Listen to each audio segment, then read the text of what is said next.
할렐루야. 우리 서로 인사하실까요? 제 이름으로 축복하고 환영합니다.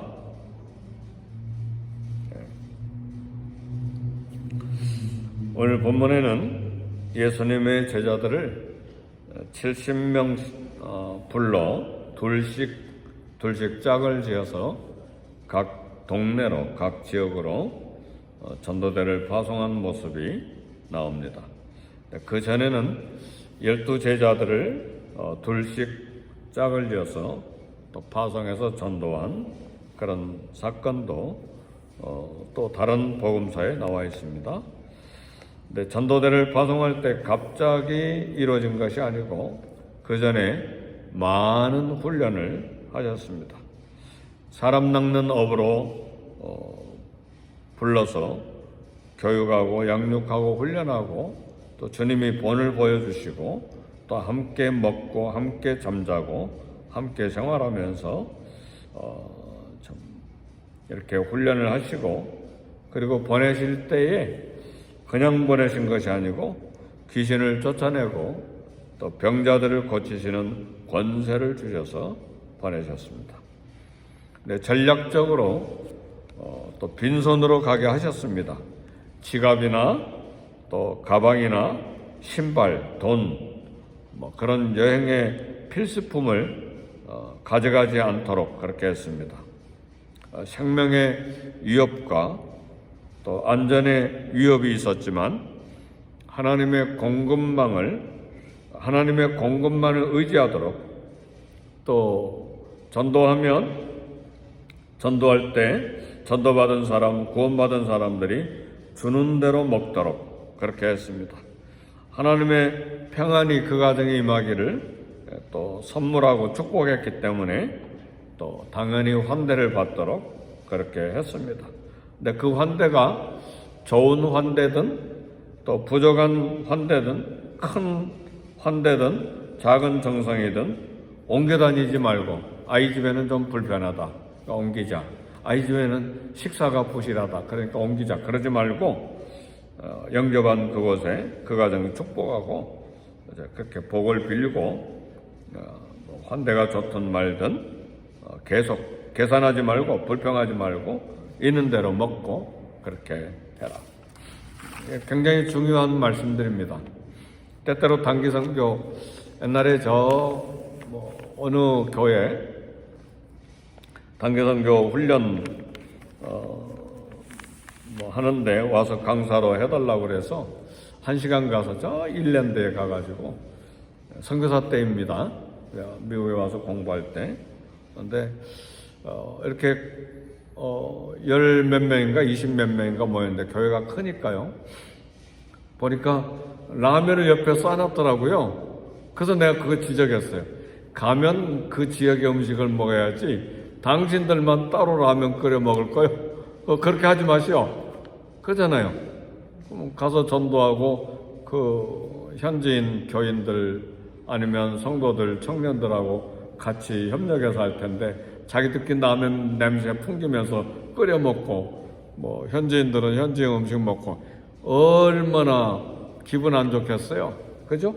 그러니까 김치나 고추장 가지고 가면 안 됩니다. 거기에 있는 음식 그대로 먹어야 돼요. 이번에 제가 인도에 가가지고 물을 잘못 마셨는지 먹을 것을 잘못 먹었는지 막 두드러기 알러지가 나가지고 한참 고생했어요. 가렵기도 하고 막 목이야 팔뚝이야 막 지금도 팔만 접으면 닭살처럼 거칠거칠해요. 다 낫지가 않아가지고 그런 어려움도 있고 그렇지만 거기에 적응해야 됩니다. 근데 거기 한 달, 2달, 1년, 2년 지나면 다 적응이 될 거예요. 근데 난생 처음으로 간 거잖아요, 인도에. 그러니까 이런 부작용들이 있지만 있는 대로, 주는 대로 그쪽의 음식, 그쪽의 환경에 적응해서 전도하라 그 말입니다. 그런데 주님은 살아계실 때만 이렇게 전도대를 파송하신 것이 아니고 십자가 죽음 후에도 부활하셔서 또 파송하셨어요. 오직 성령이 너에게 마시면 너희가 권능을 받고 예루살렘과 온 유대와 사마리아와 땅끝까지 이르내 증인이 되리라 하시니라. 그렇게 보내셨습니다. 근데 보내실 때 그냥 보내시는 것이 아니고 성령의 권능이 필수입니다. 오직 성령이 너에게 임하시면. 역시 우리 주님이 12명, 70명을 파송하실 때도 귀신을 제어하고 또 환자들을 고치고 이렇게 누구도 해하지 못하도록 또 권능을 주셨습니다. 내 고집, 내 열심, 내 열정으로 가는 것이 아니라 성령님의 능력을 힘입어서, 성령님의 능력이라고 하니까 막 신비한 기적을 일으키고 막 귀신을 쫓아내고 막 놀라운 권능이 일어나고 그것만 생각하는데, 성령님의 능력은 온유함과 겸손함과 거룩함과 또 사랑과 용서와 이런 것으로 함께 무장돼야 돼요. 아멘입니까? 그것도 다 성령의 권능, 능력에 포함이 돼요. 가가지고 화가 나가지고 전도팀들끼리 막 마음에 안 맞다고 싸워버리고, 그러면 그건 성령의 권능이 아니죠. 온유와 겸손과 사랑과. 가끔 단기 선교 가가지고 막 얼굴 붉히고 싸워버리는 경우도 있습니다. 마음에 안 맞으니까. 그렇죠. 예, 한 집에 살아도 다투는데 뭐 전혀 딴 데서 살다가 갑자기 일주일 열흘간 같이 밥 먹고 같이 잠자니까 얼마나 불편해요. 같은 교인들이더라도. 그렇죠? 그러니까 막 다투고 자기 마음대로 안 된다고 싸우고, 그건 성령의 권능이 아닙니다. 그러니까 성령의 권능은 귀신도 쫓아내고 현자도 고치는 것이지만, 사랑과 희락과 또 화평과 온유함과 오래 참음, 이런 모든 절제, 이런 충성됨이 다 성령의 권능입니다. 그러잖아요. 그러니까 현지인들도 그래야 품을 수가 있는 것이죠. 일단 성령의 은혜는 어디든 다 필요합니다. 전도 선교 현장, 오늘 누가복음 10장 3절에 보니까 내가 너희를 보냄이 어린 양을 이리 가운데 보냄과 같도다 그랬습니다. 왜요? 뭐 공경하는 사람도 있을 거고, 뭐 위험이 있죠. 물이 안 맞고 음식이 안 맞고, 또 뭐 낯선 사람들이 와서 전도하니까 이 사람들이 뭐야? 그리고 반대하는 사람도 있고, 침뱉을 사람도 있고, 과테말라 한번 가니까 물을 뿌리는 사람을 내가 봤어요.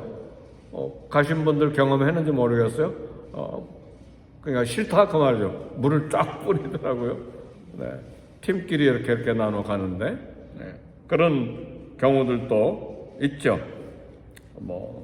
그래서 이런 여러 가지 위협이 있지만, 또 그래서 혼자 보내면 또 약해질 수 있고, 또 위축될 수도 있으니까 우리 주님이 둘씩 전도대를 파송하신 것입니다. 그런데 오늘 17절 이하의 말씀 보니까 제자들이 파송되어서 전도하다가 얼마큼 기간이 돼서 돌아왔을 때 기쁨이 충만해서 돌아와서 주님께 보고를 했습니다. 전도 현장을 경험하고, 전도를 경험하고 행복한 마음으로 와서 예수님께 보고를 했습니다. 마음이 뿌듯한 거예요. 막 기뻐 돌아와서 주여 주의 이름으로 귀신들이 항복하다이다. 귀신들이 쫓겨나가니까. 네, 사랑하는 성도 여러분, 주님께 자신을 드리고 또 이렇게 순종해서 섬기고 나가면 그 속에 행복이 있습니다. 주님의 뜻대로 순종하면 사역의 열매도 맺힙니다. 그래서 19절에 보니까 뱀과 전갈을 또 밟고 제어하는 권능, 특별한 능력도 허락해 주셨어요. 그래서 자기의 능력이 아니죠. 전도자들의 능력이 아니죠. 자기 이름이 아니죠. 주의 이름으로 귀신들이 항복하다이다. 그러니까 주의 이름으로 이렇게 모든 어두운 영들을 대적하고 승리하는 그런 기쁨과 즐거움과 사역의 열매들이 있습니다. 왜 기쁩니까? 제자들은 연약하잖아요. 우리도 연약하죠. 부족함이 많죠. 아직도 완전하지 않죠. 그런데 귀신도 항복하는 거예요. 부족한데, 미성숙한데, 다 모자라죠. 인격도 모자라고 전도 방법도 모자라고 하나님의 말씀도 부족한데 왜 이렇게 기뻐서 돌아왔는가? 주의 이름의 능력이 나타났기 때문에. 전도자들의 능력이 아니라 주의 이름의 능력이 있는 것입니다. 그러니까 담대함으로 전도하는 것이죠. 그 사람이 어떤 사람이든지 간에 우리 주님은 섬기는데도 역시 마찬가지입니다. 담대함으로 주님의 이름으로 그렇게 할 때에 미숙하고 불완전하고 연약하지만 예수님의 능력이 나간 것입니다. 그래서 기뻐서 돌아와서 주의 이름으로 귀신도 항복합디다 이렇게 보고를 드리는 거예요. 근데 우리 주님이 하신 중요한 말씀이 있어요. 뭐라고 그랬어요? 20절 다 같이 읽어봅시다. 시작. 그러나 귀신들이 너에게 항복하는 것으로 기뻐하지 말고 너희 이름이 하늘에 기록된 것으로 기뻐하라. 귀신이 항복하는 것 그거 그렇게 그것도 신기하고 능력이고 감사한 일이지만 그러나 더 중요한 건 너 이름이 하늘에 기록된 것으로 기뻐하라. 그래서 오늘 새벽기도 설교 제목은 생명책이에요. 하늘에 너희 이름이 기록된 것으로 기뻐해라.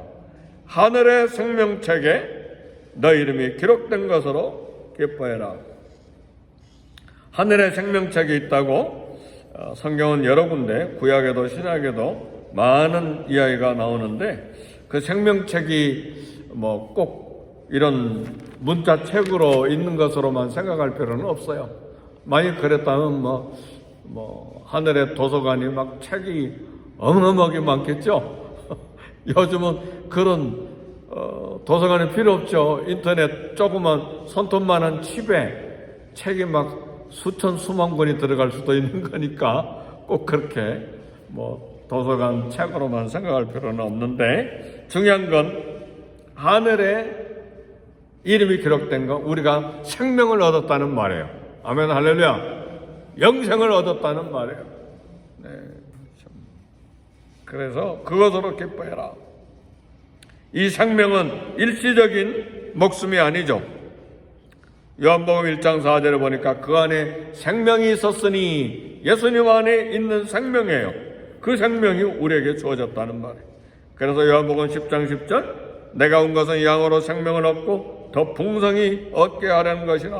우리 예수님이 이 땅에 온 것은 우리 양들로 하여금 그 영생, 생명, 예수님 안에 있는 생명을 우리에게 얻게 하려고, 풍성히 얻게 하려고 내가 왔다 이렇게 우리 예수님이 말씀하셨어요. 근데 그 생명은 어떤 생명이냐?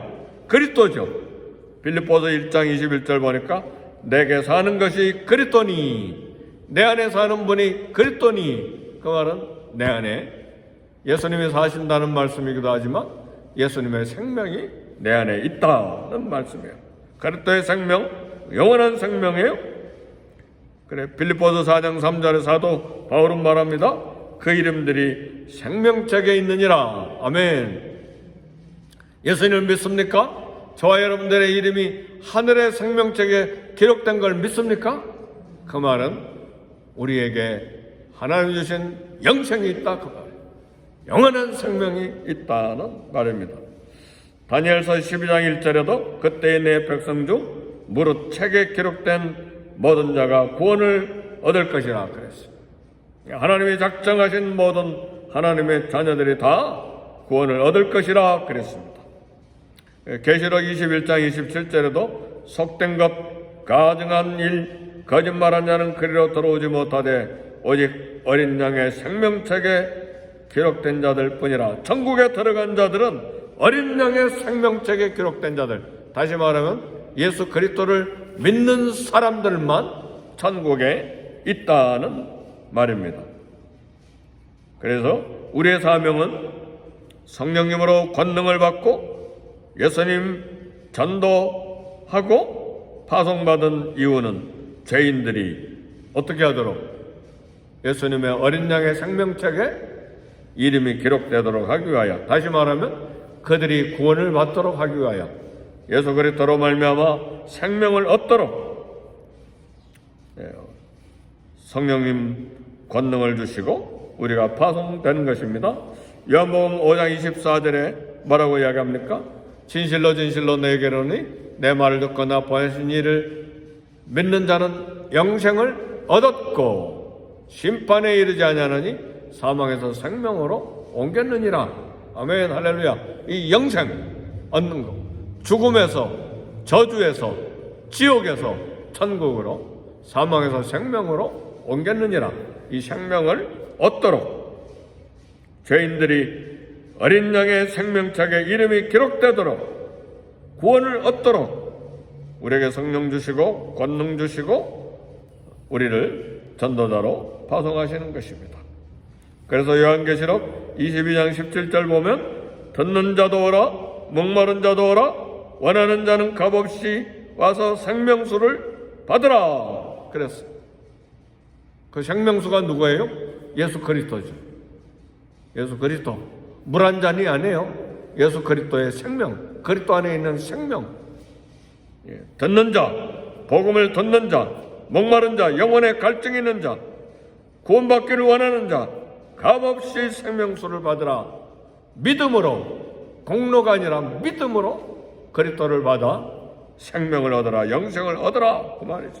그래서 복음서에 보면 수가성 여인도 인생의 갈증이 있다가 예수님을 만나고, 공회원이었던 니고데모도 하늘나라 영생을 사모함으로 예수께 나와서 영생을 받고, 인생의 갈증을 느꼈던 여리고성의 석교도 나와서 예수님을 만나고 믿고 구원받고 생명을 얻은 것입니다. 누구나 와라. 누구나 와라. 네. 그래서 저와 여러분들을 사람 낚는 업으로 부르셨습니다. 먼저 우리에게 생명을 주시고 또 생명책에 우리의 이름이 기록되게 하시고, 이제는 잃은 양을 찾아 그 잃은 양도 어린 양의 생명책에 이름이 기록되도록 우리를 파송하시는 것입니다. 그래서 전도하고 선교하는 것입니다. 그냥 전도가 좋고 선교가 좋아서 하는 것이 아니라 생명을 얻어야 되기 때문에, 구원시켜야 되기 때문에 이 놀라운 전도 선교의 특권이 저와 여러분들에게 주어졌습니다.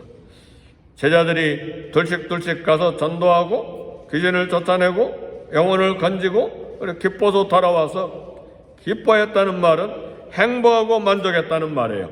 이렇게 순종할 때 우리에게도 기쁨이 있고 또 하나님의 능력을 체험하고 영혼이 그리스도의 생명을 얻는 것을 보고 우리도 함께 기뻐하는 것입니다. 그렇게 할 때에 또 환대를 받기도 하고 거절받기도 하고 또 어려운 일을 당하기도 하고 능력을 체험하기도 하고, 이런 모든 일을 우리 주님이 책임지십니다. 순종해서 나갈 때 하나님 우리를 쓰십니다. 오늘 또 하나님은 우리의 삶이 이 생명을 얻는 일을 위해 쓰임받기를 원합니다. 할렐루야. 우리가 직장일을 하고 가정생활하고 이 미국 사는 것도 여기에 목적이 있는 거예요. 우리가 새끼 돈을 아무리 많이 벌어도 하루에 6끼 10끼 먹는 게 아니잖아요. 새끼 먹는 건 똑같아요. 돈을 많이 벌었다고 어느 장로님 말씀처럼 한꺼번에 구두 2켤레씩 신고 다녀요? 네. 가게가 500개가 넘었던 장로님이 하신 이야기예요? 저한테 한 이야기예요. 선교사님, 선교사 때 이야기예요. 돈 많이 번다고 한꺼번에 넥타이 2개씩 매는 게 아닙니다. 할렐루야. 그러니까 돈에 그냥 마음 뺏기지 마세요. 아멘. 할렐루야. 그 새끼 먹고 살면 돼요. 그 음식이 좋은 음식이든 부실한 음식이든 우리 건강 유지하면서 살잖아요. 그죠? 미국에서는 할 수 있는 대로 안 먹으려고 애를 쓰잖아요. 많이 먹으면 성인병이 생기니까 그러잖아요. 그러니까 돈에 우리 욕심낼 필요는 없어요. 우리 주님이 주신 대로, 환대해 주는 대로 움직이지 말고 그거 먹고 살아라. 그러니까 여기 돈 많이 주니까 이리 이동하고 저기 돈 많이 주니까 저리 이동하고 그러지 말고 목표가 예수 그리스도여야 돼요. 아멘입니까? 그럼 엄청나게 벌어서 뭐 하게요? 한꺼번에 10개씩 먹게요? 한꺼번에 뼈쪽 구두 2개씩 신고 다니게요? 뭐 신어요? 한 클리밖에 못 지나요. 아무리 돈이 많아도. 그러니까 돈에 따라 움직이지 말고 복음, 예수 그리스도 때문에 움직여야 돼. 그죠? 평생에 예수님 때문에. 우리 자녀들도 뭐라고 하는 이야기 했는데 내가 아무 대답도 안 했어요. 그건 거절이죠. 뭘 보고 움직이느냐 그 말이에요. 예수 그리스도의 사명 보고 움직여야지. 네. 말씀을 마칩니다. 우리는 성령의 충만을 구하고 하나님 우리를 부르신 사명을 다하되 매일 새롭게 사명을 새롭게 해야 돼. 제자들이 70명이 2명씩 갔다가 돌아와서 기뻐함으로 예수님께 보고한 건 만족이 있었다 그 말이에요. 행복함이 있었다 그 말이에요. 거기에 행복이 있다 그 말이에요. 주님의 뜻대로 나가서 순종할 때에 행복과 만족과 그리스도의 능력을 체험하는 놀라운 은혜가 있었다는 말이에요. 이런 기쁨과 즐거움이 저와 여러분에게 또 우리 교회에 우리 자녀선들에게 있기를 제 이름으로 축복합니다. 아멘. 우리 기도하겠습니다. 말씀 생각하시면서 하나님 70명의 제자들이 돌아와 기뻐하고 행복하고 만족해한 것처럼 우리들도 주님을 섬기는 행복과 만족과 기쁨이 있게 해 주옵소서. 하늘의 신령한 은혜를 체험하고 쓰임받는 만족과 기쁨과 행복이 우리에게 있게 해 주시옵소서. 성령으로 충만, 은혜로 충만, 말씀으로 충만케 해 주시옵소서. 우리 다 같이 기도하겠습니다.